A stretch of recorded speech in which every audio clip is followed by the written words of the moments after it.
Hey there, so I am back and today is Sunday, so everybody knows what Sunday is for me. That is flea market day and one of my favorite days. In the background, I'm eating fruit. she's eating fruit and just got back from camp. Literally like less than an hour ago. Probably going to pass out in a little bit. Definitely. Anyway, I have my better half home finally. Say hi, hand. Hello. And have Cass, and I am super excited. It's going to be an amazing evening. I got some awesome stuff. I have quite a pile, right? Quite a pile of stuff to show you guys. I'll be right back after this.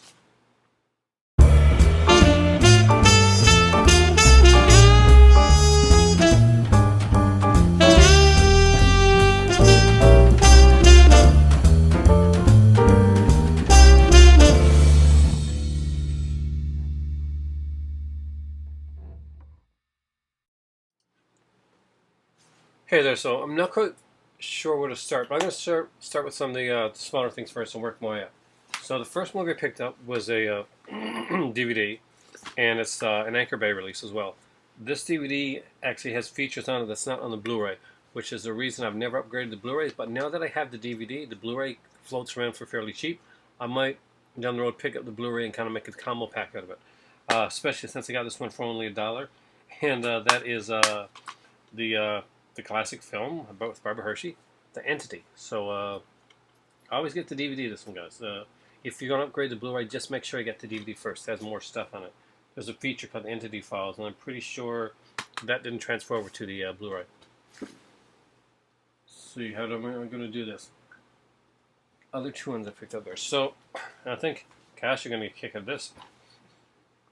R.L. Stine did Goosebumps, and of course we've recently seen the Goosebumps movie. But R.L. Stine also did another series. Did he? Oh yeah, and had a few like those people, the stars. No, you would know, like from the Disney Channel and stuff like that. Did they? And that it would be. I've never found this around anywhere, but The Haunting Hour. I do remember this one actually.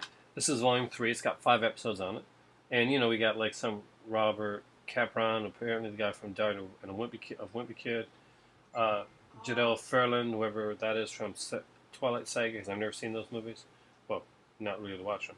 Ariel Winter, Nolan Gold. Well, so basically, it's just this is volume 3, and picked it up for $1. I also grabbed as well volume 4, and I think you're gonna know the actress on that one. Oh yeah, that's Bailey from Zero on there. Yep, Debbie Ryan. So there's a bunch of like so these got these like I guess from a DVD store, but they were in immaculate condition. They're by they're Shout Factory, and I always look for stuff like this, especially around Halloween times. They make great like review videos. There's 5 episodes on this one, including apparently the famous "Afraid of Clowns" episode, which I don't remember that well, but I really want to see this again. They had the actual movie of it there, like the movie that they did with the girl from Hannah Montana, not Miley Cyrus, but the other girl. But I didn't grab that. I just kind of want the series. Maybe I'll pick it up down the road. It was only $1. I probably should have grabbed it. They had it with the slipcover, but I want to get the series, so I need volumes 1 and 2 of the Haunted Hour. I'm not sure Haunting Hour. I'm not sure how long this series went on for, but I really want to check this out again. Next up, I also grabbed, and I grabbed this, and it is American Gothic. I have not seen this since my VHS days. It's a Rod Steiger, Yvonne Carlo, Michael Pollard is in this. It's kind of the killer family thing. You know, like, if you're, of course you watch. Remember Rob Zombie films, those House of 1,000 Corpses and Devil's Rejection with the killer families. This is kind of in that vein, or Texas Chainsaw Massacre. So basically, it's in that type of vein. Basically, these 3 couples land on an island. They meet up with this family, and they seem just kind of quirky at first, but we find out they're way, way worse than quirky. So definitely had to pick this up. It's from my 80s, like kind of like slasher horror collection. I was very excited to find this. I've only ever seen this on VHS, so to see this on DVD is really cool. I think I'll leave the box sets for last. I'll do the movies first. I grabbed a new one from my documentary collection. You guys know I love documentaries. At any time I can find them, I'll grab them up. So I also grabbed Searching for Sugarman, seen this one? Very cool documentary. Glad to own it. Basically, it's about a guy put out an album, like, and it bombed. It didn't do very well, but the album somehow made its way over to, I think, South Africa. I haven't seen the last document in a long time. But South Africa, right? So, yeah, it went over to South Africa, and apparently became a really big hit. It was like it became a star in South Africa. I didn't even know it. So basically, these are guys searching for Rodriguez here, searching for Sugarman. Also grabbed up, and I'm very excited to finally own a copy of this. I'll grab the Blu-ray down the road, but I wanted to have the original DVD edition uncut from Wizard Entertainment, or as you guys also know them, Full Moon, and that is Intruder. This is a great movie. Again, I want to have the DVD as well because you guys know I have a whole 80s slasher horror DVD collection, and this was one that was missing from it, and I really needed it. So having that one and American Gothic are really, really big on my list. Also, I got the Grindhouse DVD releasing the original release of the movie Cannibal Ferox. See, this has come out on a Blu-ray with a bunch of features and stuff like that. I want to own it as a video nasty, and I'll probably watch it once or twice, not a lot, but it's not really a movie that I'm going to watch a lot. So I don't see myself going out and buying the Blu-ray of this. I don't think it's worth it, for me as a collector, but I do want it in my collection, the Cannibal Ferox and Berto Lenzi. I heard it has a great commentary, which I do want to listen to. Actually, even on the back of it, they say, amazing commentary. Oh, seriously, they literally say amazing commentary. So there's only one more here that's a movie, and even this is kind of a set. This one I'm really stoked to have, and it is Captain America. It has Captain America and Captain America Death Too Soon. I used to rent these from a place called Cornbrook Video. It was a video store where I pretty much in the town that I was born. They had a lot of different stuff, but they had a lot of VHS and they had a lot of the cult stuff. I love, of course, Captain America. I love the comic books, and I had fun with these movies. A lot of people, they're cheesy now. They'll come off as such. It's the case right there. But I always dug these here movies, and I've always wanted to get them. I had the '90s, Captain America. That's not as good as this, actually. Christopher Lee's a bad guy in the second one of these here. That's really, really stoked me. Right, that is amazing. So that's Red Brown. He's got a Captain America. Instead of having the normal helmet, he's got kind of a motorcycle helmet instead of the. But overall, I think that's not a bad suit for back in the the '70s. Remember this was in the '70s. So he drives around on a motorbike, and he's not the Steve Rogers that we know. He apparently, in a way, I think he's supposed to be kind of the son of Steve Rogers, the way they're doing it. But he's an artist. Steve Rogers wasn't part of the earlier comic, and he does a lot of this, a lot of other stuff like going around, he's fighting, Christopher Lee and all these other guys. And I liked it anyway. I really loved it. Also, I grabbed season 1 for $2. Actually, so that's really, really cool. Of WKRP in Cincinnati. Now, some of the music on this one was edited actually for the DVD release.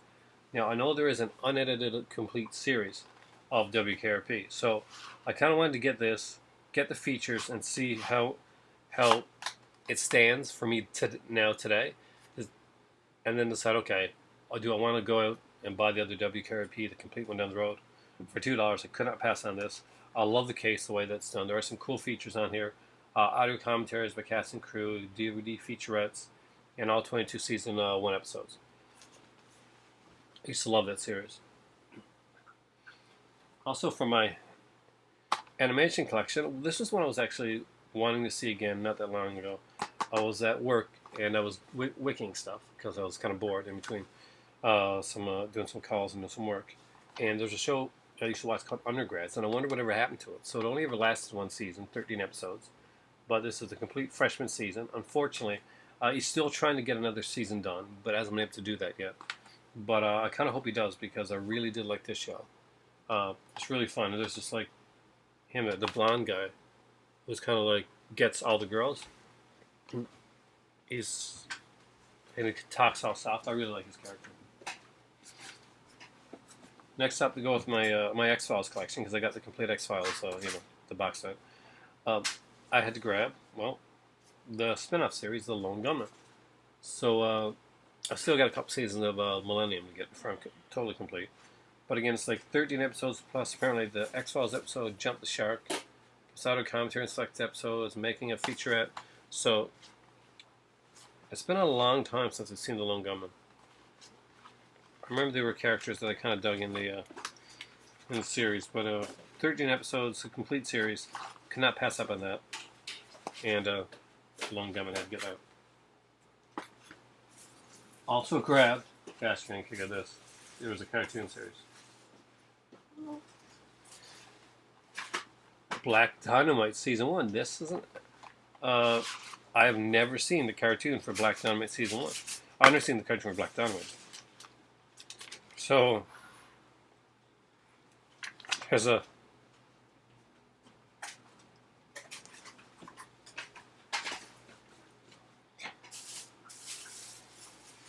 feature, and it looks really cool and cheesy, and this is the case. This is the head. Yeah, look at this. It's got some decent episode names like Bullhorn Nights or Murder She Throats, Taxes and Death or Get Him to the Sunset Strip, A Crisis for Christmas, or The Dark Side of the Moon. Yeah, I'm really looking forward to watching this one. I've seen the movie and loved the movie Black Dynamite. I don't think I've ever seen an episode of the cartoon. So hopefully it stands up to the film. So the guy was selling off seasons for $2 each if you bought for a season, if you bought the whole series. So I did buy a whole series there. One that I really wanted to get. Actually, there was two there that I really wanted to get. There was Damages, which I didn't get, which I'm hoping it didn't sell, and maybe I'll get it next week. But the one I wanted more than any other one was a series I used to watch, and I only got into like the second or third season of it, and I never saw the rest of it for some reason or not. And that is Chuck. So, and some of these aren't actually not open. So I've got Chuck, the complete first season. This actress here I know actually from a show called Headlands. It was a Australian soap opera that I used to watch. And it's actually a really good show. Really funny, a lot of action. Season 2 is right here. Complete second season. Not Shaken, Just Nerd. A lot of features on these things, by the way. I got Season 3, the complete third season. No More Mr. Nice Spy. I think this is the season that has Brandon Routh in it, and I was a really big fan of his character in the series, which is probably sacrilege because he kind of he was like the love foil to Chuck and the. My God, what's the character's name again? I totally don't remember.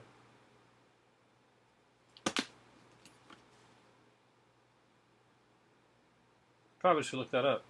Anybody remember the girl on Chuck? What her character's name was? No. I should probably remember these things. Yep.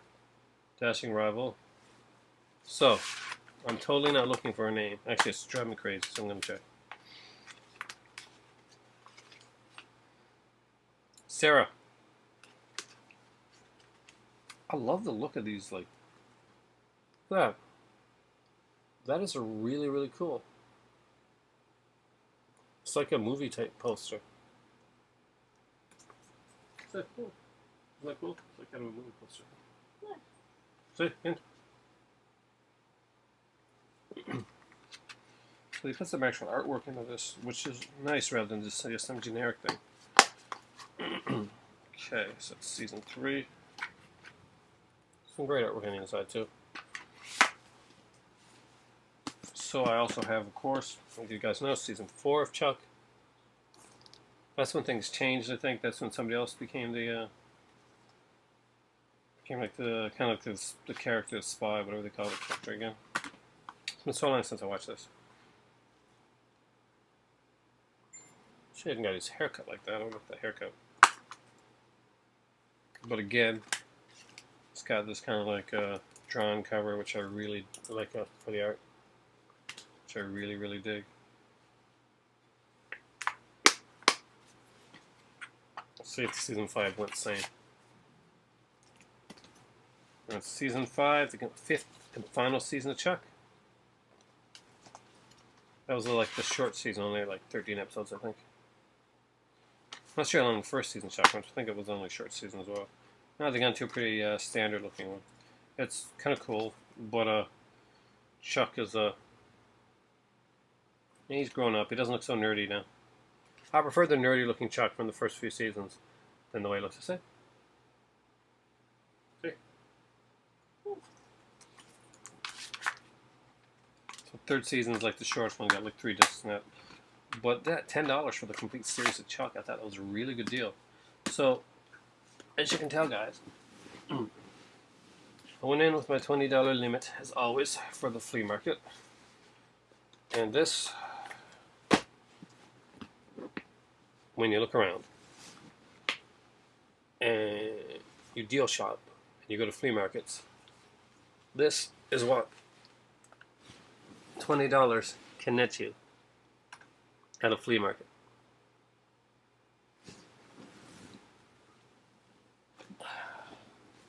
It's amazing stuff, in my opinion, that I really look forward to like diving into and seeing. Is there anything you want to know more about, or you want me to like review or anything like that? Just put it in the comment section below.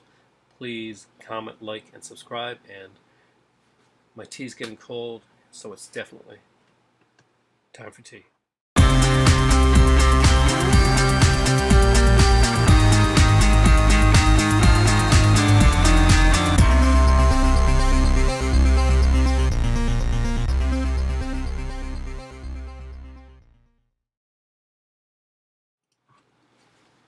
Hey there, so thank you for staying for the after credit sequence. So I talked before about Captain America.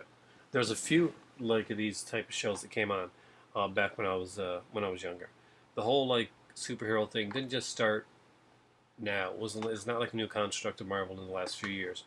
Although it may have been cheesier back in my day, we still had some pretty cool stuff. The Incredible Hulk still stands to me as one of the great superhero shows of all time.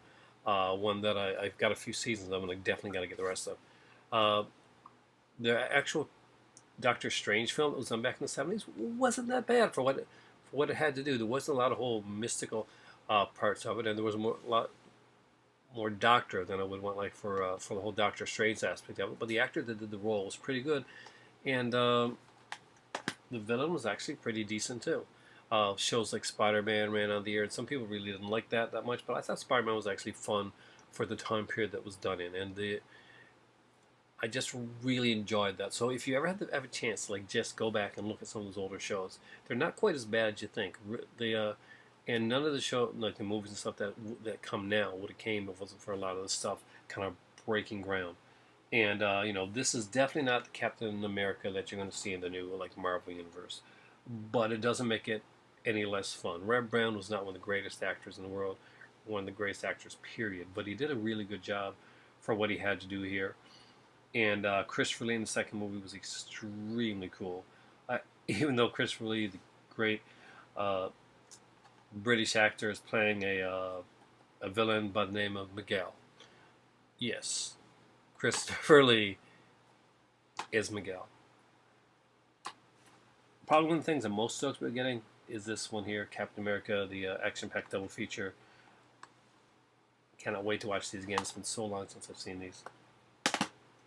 So there, just go and explore some of the early stuff, because there's a lot of great superhero stuff. Some people think that superheroes start at the Dark Knights, or these trilogy, or they start at the Marvel trilogy. People don't even go back to like watch the Burton ones, or even the Schumachers for fun, or any of the early stuff from the 70s and stuff like that, or the 80s stuff that came around then. There's a bunch of stuff that, if you really haven't seen it and you think this is a starting point for where there'd be no Dark Knight trilogy if Tim Burton hadn't paved the way and actually did what he did to actually make Batman a character that can be taken seriously. And that's one thing that I gotta say right there. People bash on Burton's like Batman films, and they say, "Well, look what Christopher Nolan did with The Dark Knight and make him like a serious character." Well, Batman was made a serious character in the Tim Burton films, and here's the thing: there was nothing to go by when Tim Burton did it. There was no Batman on the screen that was serious. There was the Adam West Batman, and there was the serials that were done before that. So when Tim Burton created the serious character of like serious Bruce Wayne and serious Batman, actually did two separate characters as opposed to making them like a kind of a. Well, let's not talk about what I think of that. But anyway, he actually had to take it right from nothing, and actually make it from the comics. But basically there was no visual medium. There's no visual. There's no medium. There's no like actual like movie or TV series like to go with. They could have actually easily done in the 1989. They could have went and done like the kind of a cheesier movie and done like an Adam West type of thing, which worked so well in the 60s. But they knew that wasn't going to work in the in '89. That we're coming to like a different era of Batman. And Christopher Nolan's Batman films owes a lot to the fact that Burton was able to go out and pave that road, and so they had kind of a map to start and go by. Both trilogies do amazing things with the universe and very different things with the universe, uh, and both should be seen and enjoyed. But there we go. It's my little rant from after for an after credit sequence. Go and see some of the early stuff. There's some really cool stuff out there. Some of it's pretty cheesy, some of it's a little bit groan-inducing, but none of it is not worth seeing. Thanks for watching, and have a great Sunday, guys. Yeah, tea's still waiting. It is time for tea.